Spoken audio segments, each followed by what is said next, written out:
Okay, so I just completed my stem seal replacement and also the coolant transfer pipe replacement on my 4.4i, and I ran into a problem with the pistons.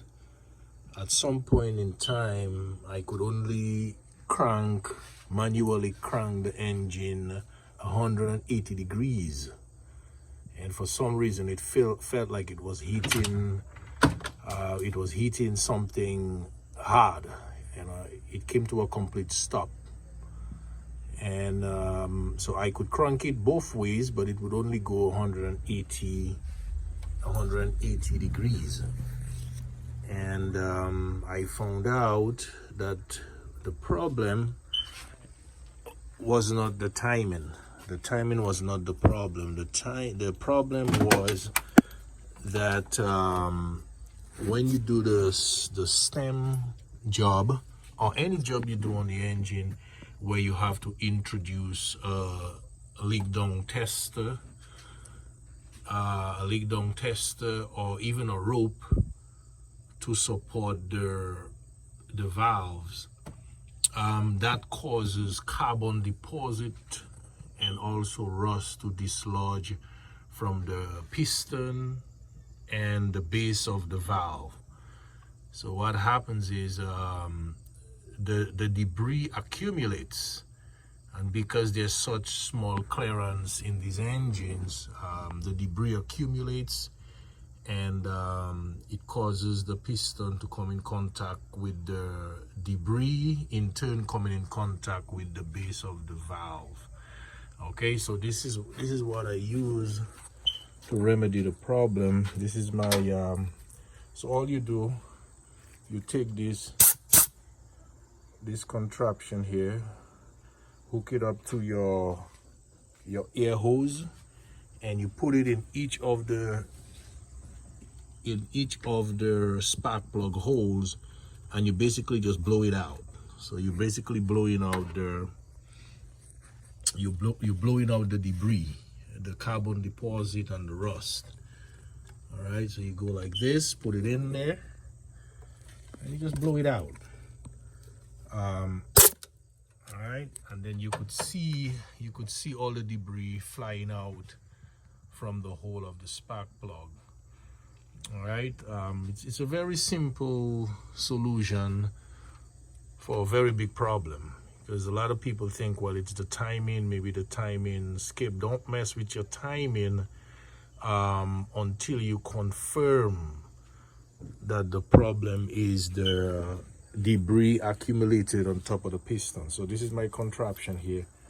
I bought this from Harbor Freight, and I just hook up a hose to it, so I have the flexibility of getting it into the spark plug hole, and you just blow it out. At some point in time, it may seem like it's not working, but you have to be persistent. So what I did, this is the other thing that I did.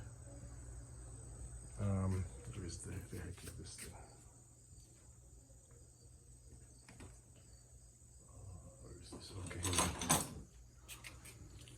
Okay, so what I did, I would crank the engine. Oh, I gotta take off I have my locking pin in there. I gotta pull that out.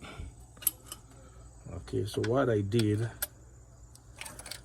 I cranked the engine both ways. I crank it both ways till it hit that full stop, and at that point in time, I marked down which piston is at top dead center, cranking it counterclockwise and cranking it clockwise. So whichever pistons that are at top dead center, that's where the problem is. So what I do, I would back it up. So pretty much at top dead center, what you do, you back it up,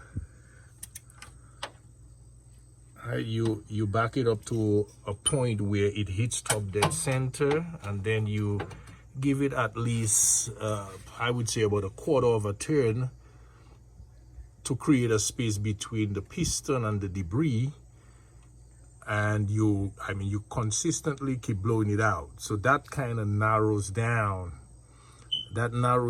exactly where the debris is situated. But like I say, if you never had a timing issue with the vehicle before you started the project, don't assume it's a problem with your timing. The first thing to tackle is the debris accumulating on the piston, between the piston and the valve. Okay, so that's pretty much it, and that should pretty much take care of. So be persistent. Just make sure you're persistent. Keep blowing it out, and you will see the debris starts getting dislodged. And just be persistent with it, but concentrate on the two pistons on both sides that are at top dead center when you go counterclockwise and when you go clockwise with the manual cranking, and just create enough space between the piston and the valve, and then you just keep blowing it, and you'll see all the debris. You know, this with my handy dandy tool here, just keep blowing it out, and that will take care of the problem.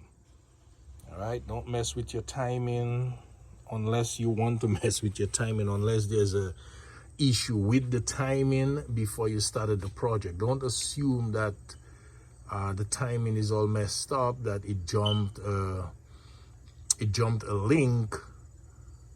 Don't assume that. First, assume that the debris is the real issue, okay? And that should take care of the problem with the engine only being able to crank 180 degrees or even less. I would say about 180 degrees pretty much. And I was not able to go a complete 360 revolution because of the debris, because there's very tight clearance, very, very, very tight clearance between the piston and the valve. So that was the issue right there. All right.